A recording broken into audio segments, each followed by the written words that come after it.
All right, welcome back, everybody, to Real Estate Bites. This is episode number 60. I come at you every Friday at noon, at lunchtime, bringing you some tidbits and morsels to chew on over the weekend about real estate. Like to bring you news, insights, pull back the curtain on the industry a little bit. Today, I've got a special guest on to talk to you about property taxes. Recently, the county has sent out letters to everybody. They've done an appraisal. A lot of people's property values have been reappraised much higher than they were a few years back, and property taxes are likely to go up. And so wanted to talk to you guys about what you should expect with your property taxes and what you can do about it, if anything. Before we get into that, though, let's take a look at our weekly chuckle. So we go to Facebook here for our meme of the week, and here it is. This is what people look like when they're thinking about selling real estate as a career. They see all the money pouring in, they see the easy cash, and then when they actually get into it and they're stressed out. Man, I can't tell you how many people I have worked with and talked to, people on my team that they're in it 3 months, 6 months, 9 months, and I ask them, is this what you expected? And the answer is 100% of the time, no. It's always more difficult than they think. It's always way more stressful than they think, and it's because they don't anticipate all the nitty gritty sort of stuff that happens behind the scenes in order to create a career out of this. So that's our little laugh of the week. And we are now going to bring our guest to the studio. All right. I'd like to welcome Jimmy Miller of Miller Home Title. Jimmy is a longtime friend, a very good friend of mine, and one of my most very trusted partners here in the industry. And it kind of blows my mind, Jimmy, that it has taken 60 weeks to finally get you on the program, man. Welcome to Real Estate Bites. Thanks for having me. It's good to be here. Yes, sir. I appreciate you, brother. Thank you for giving me the time today to join me. So property taxes. This is something you deal with every single day when you are, holding escrow, closing out deals. You work with the county recorder and auditor very closely all the time. And so describe to the audience the process that the county goes through when they come up with these appraised values, please. So every 6 years, the counties go and they do a reassessment of every property in their county. So it just happened that they did our assessment when the market was at an all-time high. So everybody's taxes are going to be going up. How much? We don't know yet. Everybody got their letter in the mail. Some of them are 5%, some of them up to 30%. So it's just going to be a little trial and error for the next couple months with how this is going to play out. A lot of people are disputing the taxes. The new taxes won't be out until January, new tax rates at the end of the year. With the levies that were passed, there's still some levies on the books for November. So we'll see what passes to get the final calculation of these taxes. Thank you. So real quick, prices have appreciated drastically in the last 3-4 years. But as we know, all markets, including real estate, they go in cycles. So when there's a downturn in the real estate cycle and prices go down, they depreciate. Is there recourse for people? So the recourse they have right now, it doesn't seem like anybody got anything out of going to that meeting that they had to dispute their taxes. So from what I'm gathering from the internal people at the auditor and treasurer, that you're going to have to get an appraisal to dispute the taxes. That can start in January and goes to March 31st if they're not happy with the value that was given to them from the auditor and the treasurer at that point. So I can tell you this, brother. So a friend of mine came to me and, was pretty upset about what was happening with his property taxes. And I did pull some data and organize it for him and send it to him and kind of helped him to build his argument.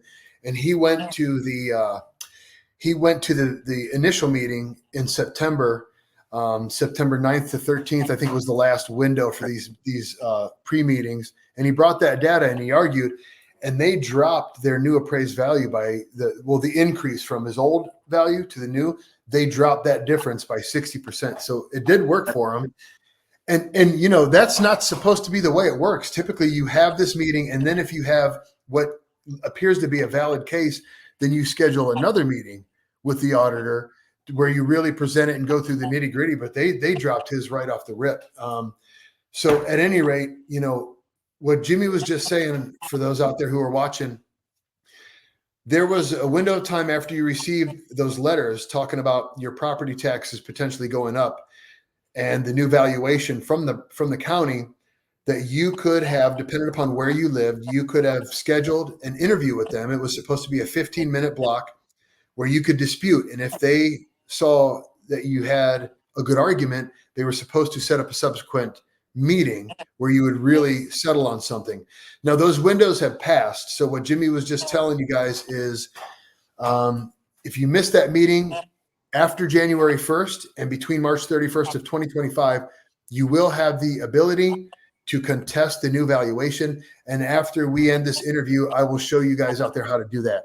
So Jimmy, next up, tell us the difference between the county's appraised value and the assessed value and what that means for property taxes. So the county comes up with a tax rate, and what that tax rate is the percent of your value times that tax rate equals your taxes for the year. So if you take, for instance, a $690,000 tax value and times it by the 2% that the city's taxed at, that is your tax rate of $13,800. That's just one that was in my head from today. The problem we're going to have with this is coming up for the new transactions that are going to be flooding into the title companies in the market, because it's tax time. So we're going to have to do holds to make sure the first half of 2024 taxes are paid, which won't be out until 2025, because taxes are paid a year in arrear, in Lorain County, Cuyahoga, Northeast Ohio. So we're going to have to hold 2 times the half year amount from the seller to make sure that new tax bill is paid when it comes due in January. Then we're also going to have to give a tax proration from 7/1 of 24 to the date of transfer. So that's all going to start happening next month with these holds. And I got a feeling most of the title companies out there are going to do it the same way, because the taxes have went up a huge amount from what they were before. So that's going to be a little tricky part for some deals if they're close, if the seller's going to be short to close or not. But whatever the difference is, they'll get back after that tax bill is paid. That was exactly what I was just going to ask. And I got to tell you guys out there, if you are in the midst of a transaction or are going to put your house on the market, looking to buy a house, whatever, if you don't see a big hold like Jimmy's talking about, if you don't see that number, be prepared for a surprise at the end of the deal that's going to be very uncomfortable for everybody who's involved, especially if you're a buyer. Because, Jimmy, let's walk through this scenario. I'm selling a house. They didn't hold extra monies from me. And then the deal closes, and what do you as the title company then send to me? What do you communicate to me when essentially I didn't pay everything I was supposed to with property taxes?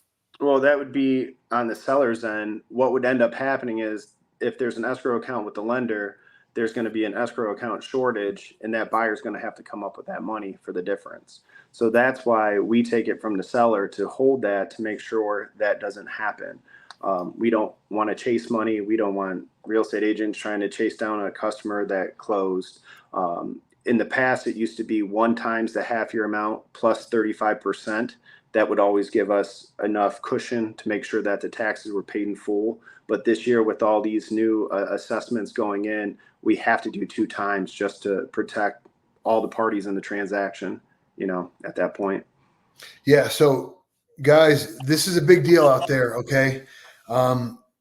Miller Home Title is going to hold additional monies to protect your buyer. So if you're an agent, if you're buying a home, these property taxes, they stick with the property, but legally and contractually, they are the responsibility of the seller up to the date of transfer. And so if title companies are not holding that additional monies, it ends up in the lap of the buyer. And that's going to be a real problem for a lot of people. I mean, that's when lawsuits happen. That's when, agents lose customers, title companies lose customers. Like, that's when people get pretty pissed off out there in the marketplace. So everyone, and we're talking buyers, sellers, and of course the agents out there who watch this, really need to be vigilant about what's going on your settlement statements here. What would you say, Jimmy, for the next 3 months, 4 months? Until February. Until- Honestly, till February, till taxes are due. Another thing I want to warn people about: a lot of these programs that are on the title company's websites, they're not going to have an accurate net due to the fact that the taxes, the amount of the hold is going to be so much more this tax season than prior. So I would recommend we do nets per deal. Basically, for all our agents, it'd be almost like an exact net if we close on that date and none of the terms changed. I would recommend reaching out to the title company to do actual nets, not just an estimate, because it's going to be sticker shock when it comes down to closing and that customer sees that it's about $2,000 more than what they were anticipating for taxes. So for people out there who don't know what we're talking about here, I can go onto the Miller Home Title website and I can generate myself a seller net estimate or a buyer estimate, and it'll reflect property taxes and who's responsible for it, what's paid out, etc. But these programs, they do not take into account this additional hold, right? Correct. So if you're doing this estimate without consulting Jimmy or whoever your representative of your title company is, you're going to get something that's inaccurate. And then when your seller and or buyer gets their settlement statement, it's going to be different by potentially thousands of dollars, because your estimate did not account for this new hold intended to protect buyers and sellers in the marketplace. So that's excellent. Thank you for that, Jimmy. Yeah, for sure. I'll tell you what, man, that's all I had for you today. I appreciate you, brother, coming on and joining me for the first time. We're going to have to do it again, Jimmy. Thank you, and have a beautiful weekend, my friend. You too. Have a great one. Thanks, Coach. Bye-bye. All right, so that was my boy Jimmy Miller from Miller Home Title, who came on to give us some education about property taxes and what's going on here in the near future. So we talked about contesting. I want to show you how you can do that here online. So I'm going to share this screen. We're going to take you to the auditor's website. So this is the Lorain County Auditor's website. Every county has an auditor's website. So if you are watching in Cuyahoga, Geauga, Medina, Erie, your county website is going to have something similar. Of course, being self-centered, I have chosen Lorain County to show all you guys. But nevertheless, you're going to find something similar to this with similar terminology. And this is how you know. So the Board of Revision right here, this is the board made up of the auditor, the recorder, a couple other professionals they're the ones who are looking and doing these reappraisals. They hire an appraisal company every 6 years, and then they do a reappraisal every 3. Okay. So the Board of Revision is the one who is, they're the ones who are assessing these new tax valuations. And this is who you file your complaint to. So I'm clicking that link there. I'm not watching this video by Jack Kilroy, but if you look here at these links, download DTE Form 1 complaint against the valuation of real property. This is where you follow the instructions here in this document to file your official complaint.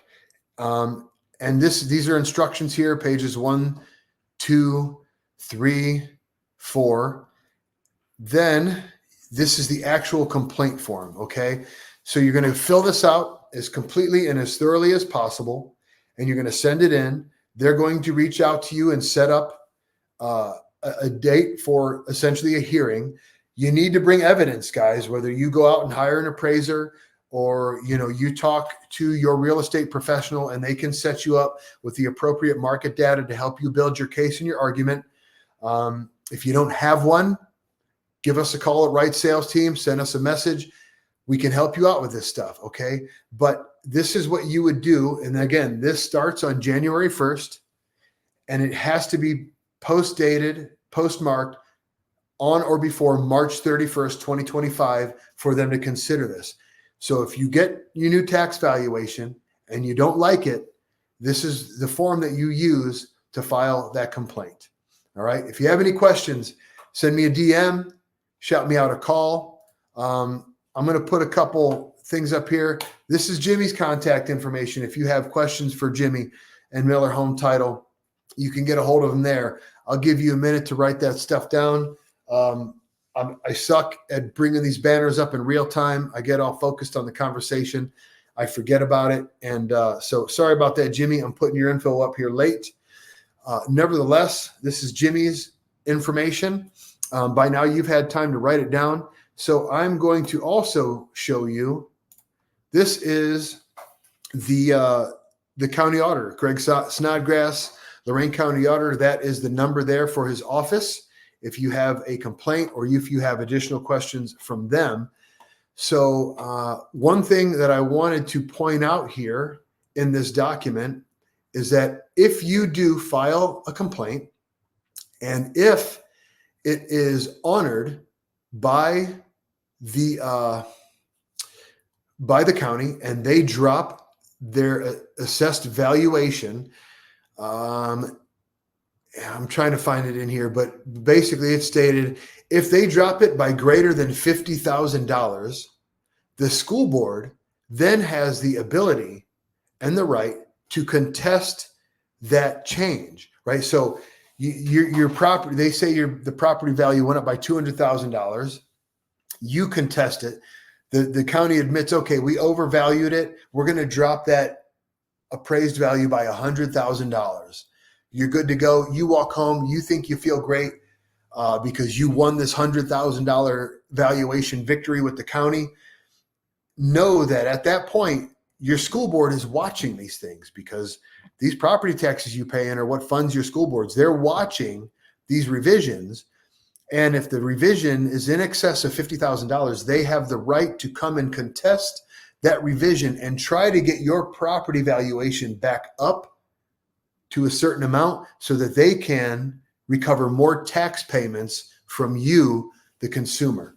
Just wanted to point that out to you guys so that you were aware of that potential hiccup in this contesting process.